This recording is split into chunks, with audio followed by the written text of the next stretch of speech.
Okay, so let's begin with our first method of depreciation, which is straight line method और fix instalment method.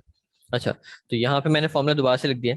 हमारा जो straight line method का था, cost minus scrap value divide by estimated useful life in years. अच्छा, यहाँ पे एक बात और समझ लेते हैं कि एग्जाम में आपको स्क्रैप वैल्यू भी लिखी हुई हो सकती है, सैलवेज वैल्यू का अल्फाज भी यूज किया जा सकता है, या रेजिडुअल वैल्यू का भी अल्फाज यूज हो सकता है। तीनों का मतलब सेम है। तीनों का मतलब यही है कि जब एसेट फुली यूटिलाइज हो जाएगा तो उसके बाद वो मार्केट में कितने का सेल होगा। ओके, तो अभी एक प्रैक्टिस, इसकी एग्जांपल सॉल्व करते हैं। On 1 March 2015 a company purchased a machine costing 1 lakh, having a scrap value of rupees 10,000 with a useful life of 5 years। तो हमने सिंपली एक मशीन परचेज की है जिसकी कॉस्ट है 1 लाख रुपीज की। परचेज कब की? 1 March 2015 में। स्क्रैप वैल्यू 10,000 और लाइफ है उसकी 5 ईयर्स की। तो पहले स्टेप आपका क्या होगा, जब भी आप डेप्रिसिएशन कैलकुलेट करने जा रहे हैं तो पहले उसकी हेडिंग लगेगी। देन एग्जामिनर को आप उसका फॉर्मूला लिख कर बताएंगे। देन उस फॉर्मूले में वैल्यूज पुट करेंगे। तो हमने वैल्यू पुट कर दी, 1 लाख रुपए की कॉस्ट थी, स्क्रैप वैल्यू थी 10,000 और डिवाइड कर दी उसको हमने लाइफ से। तो हमारे पास डेप्रिसिएशन आ जाता है 18,000 पर एनम। इसका मतलब जब हम एसेट को 1 साल यूटिलाइज करेंगे, पूरे 12 महीने यूटिलाइज करेंगे, तो एसेट 18,000 रुपीज से डेप्रिशिएट हो जाएगा। अब एग्जामिनर हमसे रिक्वायरमेंट मांगेगा कि फॉर एग्जाम्पल आप नेक्स्ट 2 ईयर्स, 3 ईयर्स या 5 ईयर्स की डेप्रिसिएशन कैलकुलेट करके बता दें। तो ठीक है, उसको हम कैलकुलेट करके बताने के लिए एक हमारे पास प्रेजेंटेशन है। ये प्रेजेंटेशन कोई मेथड यूज होगा उसके लिए प्रेजेंटेशन यही यूज होगी। आगे जब दूसरे मेथड में आपको बताऊंगा तो आप उसमें देख भी लेंगे। ओके, तो 15 से लेकर नेक्स्ट 5 ईयर्स तक हमने जाना, तो 15, 16, 17, 18, 19 इन 5 ईयर्स का हमने डेप्रिसिएशन कैलकुलेट करना है। कैसे करेंगे? अब मुझे पता है कि 2015 में मैंने मशीन को सिर्फ 10 महीने यूटिलाइज किया। कैसे? क्योंकि मैंने मशीन परचेज की थी कब? मार्च में।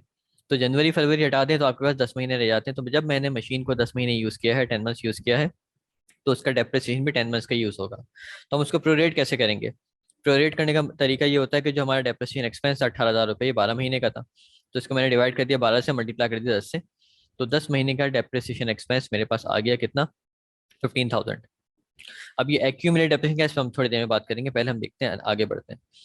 तो 2015 का डेप्रिसिएशन एक्सपेंस मेरा बनता है 15,000 रुपये। अब मैं मूव करता हूँ 2016 पे। 2016 में तो मैंने मशीन को पूरे 12 महीने यूज किया। तो यहाँ पे तो मशीन पूरे 12 मंथ्स यूज हुई, यूटिलाइज हुई, तो पूरे 12 महीने का ही डेप्रिसिएशन एक्सपेंस रिकॉर्ड होगा। तो यहाँ पे किसी कैलकुलेशन की मुझे जरूरत नहीं है। मैं सिंपली 18,000 रुपये 2016 में डेप्रिसिएशन एक्सपेंस ले लिया। 17 में ही मैंने पूरे 12 महीने एसेट को यूज किया, तो वहाँ पे भी 18,000 का डेप्रिसिएशन आ गया, एंड सो ऑन। 18, 19 में भी मैंने 12 12 महीने मशीन का यूज किया, तो पूरा वो डेप्रिसिएशन मैंने 12 महीने का यहाँ रिकॉर्ड करके दिखा दिया। अब हम समझते हैं कि एक्यूमुलेटेड डेप्रिसिएशन का मतलब क्या होता है। एक्यूमुलेट का मतलब होता है टोटल सिंस इंसेप्शन, कि जब से मैंने मशीन परचेज की तब से लेके आज तक टोटल डेप्रिसिएशन कितना हुआ। तो पहले साल के एंड पे मेरा टोटल डेप्रिसिएशन कितना? 15,000 का था, क्योंकि मशीन यूज ही 1 साल हुई है। इसी तरह से मैं दूसरे साल के एंड पे पहुंचूंगा तो टोटल डेप्रिसिएशन मेरा कितना बनेगा? पहले साल का 15,000 प्लस दूसरे साल का 18,000, 33,000 का टोटल एक्यूमुलेटेड डेप्रिसिएशन आ गया। मूविंग फॉरवर्ड में थर्ड ईयर पे आता हूँ, 2017 पे। तो यहाँ पे मेरा एक्यूमुलेट कितना बनेगा? 2017 का 18,000, और 2016 के एंड तक 33,000 से ऐसे डेप्रिशिएट हो चुका था, तो टोटल बन गया 51,000। 18 पे मैं आता हूँ, तो 18 में मैंने अगेन 2018 में 18,000 से एसेट को डेप्रिशिएट किया, और उसका एक्यूमुलेटेड 2017 के एंड तक कितना था? 51,000। तो 51 प्लस 18,000 कितना बना? 69,000। इसके बाद 2019 में मैंने 18,000 रुपये से डेप्रिसिएशन रिकॉर्ड किया, और 2019 के एंड पे मेरे पास एक्यूमुलेटेड डेप्रिसिएशन कितना बना? 18,000 करंट ईयर का और 69,000 पिछले लास्ट ईयर के एंड तक। तो ये बन गया 87,000। इस तरह से हम डेप्रिसिएशन, एक्यूमुलेटेड डेप्रिसिएशन को कैलकुलेट करते हैं। तो यहाँ पे हमने क्या सीखा? सबसे पहले कि आपने हेडिंग लगा के फॉर्मूला अप्लाई किया, पर एनम डेप्रिसिएशन बता दी एग्जामिनर को कितना बनता है। फिर आपने ये देखा कि आपने फर्स्ट ईयर में एसेट को कितने मंथ्स यूज किया था, उतने मंथ्स पे आपने एसेट को का डेप्रिसिएशन प्रोरेट करके रिकॉर्ड कर दिया, और इस तरह से आपने हर साल का डेप्रिसिएशन एक्सपेंस कैलकुलेट कर लिया। इसके बाद आपने एक्यूमुलेटेड डेप्रिसिएशन कैलकुलेट किया। एक्यूमुलेटेड डेप्रिसिएशन का मतलब क्या था कि आपने जब से एसेट परचेज किया तब से लेके अब तक एसेट कितनी अमाउंट से डेप्रिशिएट हो चुका है। वो कैसे निकलता है? करंट ईयर का डेप्रिसिएशन प्लस लास्ट ईयर का एक्यूमुलेटेड डेप्रिसिएशन। अब ऐड करते जाएंगे तो आपके पास ये एक्यूमुलेट डेप्रिसिएशन आ जाएगा। इसके बाद एग्जामिनर आपसे एक चीज और पूछ सकता है कि इसकी अकाउंटिंग एंट्री रिकॉर्ड करके दो। तो पहले तो हम ये समझ लेते हैं कि डेप्रिसिएशन की अकाउंटिंग एंट्री होती क्या है। डेप्रिसिएशन की अकाउंटिंग एंट्री है डेप्रिसिएशन एक्सपेंस डेबिट और अलाउंस फॉर डेप्रिसिएशन क्रेडिट। अब इस अकाउंटिंग एंट्री को समझ से रट्टा लगाने की जरूरत नहीं है, क्योंकि मैंने बताया था आपको कि जैसे जैसे आप एसेट को यूटिलाइज करते जाएंगे वैसे वैसे एक्सपेंस रिकॉर्ड करते रहेंगे। तो एक साल में हमने एसेट को 15,000 रुपये से यूटिलाइज कर लिया, पहले साल में 15,000 से हमने एसेट को यूटिलाइज कर लिया। तो 15,000 से हमने इसकी अकाउंटिंग एंट्री रिकॉर्ड कर दी, डेप्रिसिएशन एक्सपेंस डेबिट, एक्सपेंस बढ़ता डेबिट पे आता है तो हमने डेप्रिसिएशन एक्सपेंस को डेबिट कर दिया। अब ये अलाउंस फॉर डेप्रिसिएशन क्रेडिट क्यों हो रहा है? आप कहेंगे सर एसेट की वैल्यू कम हो रही है ना, तो आप एसेट को क्रेडिट करें, मशीन या फिक्स एसेट जो भी है उसको क्रेडिट करें। आपने अलाउंस फॉर डेप्रिसिएशन को क्रेडिट क्यों किया? इस वजह से किया क्योंकि डेप्रिसिएशन एक एस्टिमेशन है। हमें एग्जैक्टली थोड़ी पता है कि एसेट कितने रुपए से डेप्रिशिएट हुई है, उसकी कितने रुपए से वैल्यू गिरी। हम तो एस्टिमेट कर रहे हैं कि हमारे हिसाब से ओवर द 5 ईयर्स हर साल एस्टिमेशन है इतनी इतनी अमाउंट से एसेट डेप्रिशिएट होगा, डेट इज 18,000 रुपीज से।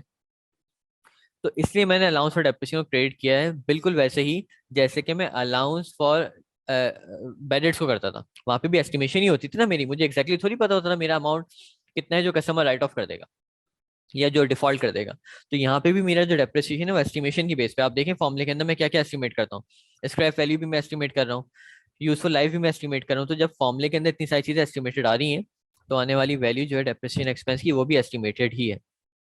तो इसलिए मैंने अलाउंस फॉर डेप्रिसिएशन को क्रिएट किया, क्योंकि मुझे नहीं पता एग्जैक्टली मेरे एसेट की वैल्यू कितने से कम हुई है, is just an estimation. Okay, अब आपको ये भी पता होना चाहिए कि अलाउंस का जो भी अकाउंट होता है, जैसे अलाउंस फॉर बैड डेट्स था, इस तरह अलाउंस फॉर डेप्रिसिएशन भी मेरा कॉन्ट्रा एसेट है। अब ये कॉन्ट्रा एसेट बैलेंस शीट में कैसे ट्रीट किया जाएगा, बिल्कुल वैसे ही जैसे allowance for depreciation bad debts को करते थे। खैर इसको मैं आखिरी वीडियो में आपको दिखा भी दूंगा। तो पहले साल का डेप्रिसिएशन एक्सपेंस रिकॉर्ड हो गया 15,000 रुपये से। अब याद रखिए कि हर साल डेप्रिसिएशन एक्सपेंस रिकॉर्ड होता है। जब मैं 2016 की एंट्री रिकॉर्ड करने जाऊंगा तो मैं वहां पे 18,000 रुपये से डेप्रिसिएशन रिकॉर्ड करूंगा, क्योंकि 2016 का डेप्रिसिएशन कितना था, 18,000 का। फिर जब मैं 2017 की एंट्री रिकॉर्ड करूंगा तो अगेन वो 18,000 से रिकॉर्ड हो जाएगी ये वाली एंट्री। और जब मैं 2018 की बात करूंगा वहां पे अगेन यही एंट्री जो है वो 18,000 से रिकॉर्ड होगी, फिर 19 में भी ये होगा। तो स्ट्रेट लाइन मेथड है, मैंने आपको बता दिया था। स्ट्रेट लाइन मेथड में over the life amount of depreciation change नहीं होती अनलेस कि आपने एसेट को पूरे 12 महीने यूटिलाइज ना किया हो। देखिए यहाँ पे आपने मशीन, क्योंकि मशीन को 12 महीने यूटिलाइज नहीं किया था, सिर्फ इस वजह से यहाँ पे जो डेप्रिसिएशन की अमाउंट है वो डिफरेंट आ रही है दूसरे ईयर से, अदरवाइज हर जगह सेम है। तो this is all about the straight line method, और इंशाल्लाह फिर नेक्स्ट वीडियो में हम दूसरे मेथड पे बात करेंगे।